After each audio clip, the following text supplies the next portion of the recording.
हमारा अगला प्रश्न है, यदि px बराबर x की घात 3 धन 3x की घात 2 ऋण 5x धन 8 को x ऋण 4 से भाग करें तो शेषफल प्रमेय की मदद से शेषफल ज्ञात कीजिए। शेषफल प्रमेय कहता है यदि किसी बहुपद f(x) को x ऋण a से भाग दें तो शेषफल f ऑफ a होता है, जहां a भाजक का शून्यक है। अब हम प्रश्न में देखते हैं, हमें प्रश्न में दिया हुआ है बहुपद px को x ऋण 4 से भाग देना है, अर्थात px हमारा भाज्य होगा। भाज्य px बराबर x की घात 3 धन 3x की घात 2 ऋण 5x धन 8 और x ऋण 4 हमारा भाजक है। इसे मान लेते हैं, माना भाजक gx बराबर x ऋण 4। चूँकि हमें शेषफल प्रमेय से शेषफल ज्ञात करना है, इस हेतु हमें भाजक का शून्यक पता होना चाहिए।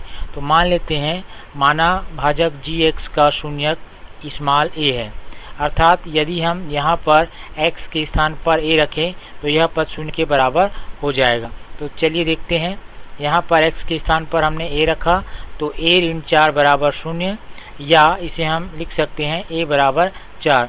तो a का मान जो हमें प्राप्त हुआ है वह भाजक gx का शून्यक होगा। भाजक का शून्यक प्राप्त हो जाने के बाद हम शेषफल प्रमेय से आसानी से शेषफल ज्ञात कर सकते हैं। तो शेषफल प्रमेय से शेषफल होगा p ऑफ भाजक का शून्यक। भाजक का शून्यक अभी हमने यहाँ पर निकाला है, इस मान को यहाँ पर रख देंगे। रखने पर अगला पद प्राप्त होगा p ऑफ 4।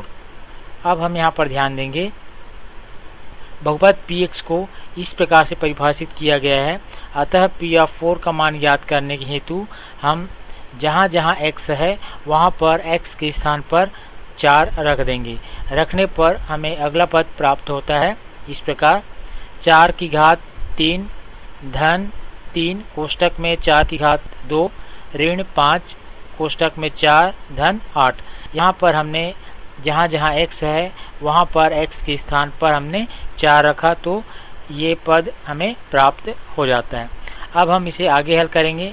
यहाँ पर लिखा हुआ है 4 की घात 3, अर्थात 4 का 3 बार गुणा करें तो हमें परिणाम प्राप्त होगा 4 चौक 16, 16 चौक 64, अर्थात यहाँ पर 4 की घात 3 का मान 64 प्राप्त होगा। अब आगे बढ़ें, यहाँ पर देखिए 4 की घात 2 है तो 4 का 2 बार गुणा करेंगे तो 4 चौक 16 प्राप्त होगा, और 16 का धन 3 से गुणा करेंगे तो हमें धन 16 तिया 48 प्राप्त होगा। इस प्रकार से पुनः हम आगे बढ़ते हैं, ऋण 5 का गुणा 4 से करें तो हमें परिणाम प्राप्त होगा ऋण 20, और फिर धन 8 को यहाँ पर हम लिख लेंगे। तो इस प्रकार हमें अगला पद प्राप्त हुआ 64 धन 48 ऋण 20 धन 8। उसके बाद हम धनात्मक पदों को जोड़ लेंगे और उसके बाद फिर उसमें 20 घटा देंगे। तो ये तीनों पदों को जोड़ने पर हमें अगला पद प्राप्त होता है 120 ऋण 20। 120 में 20 घटाने पर हमें प्राप्त होता है 100।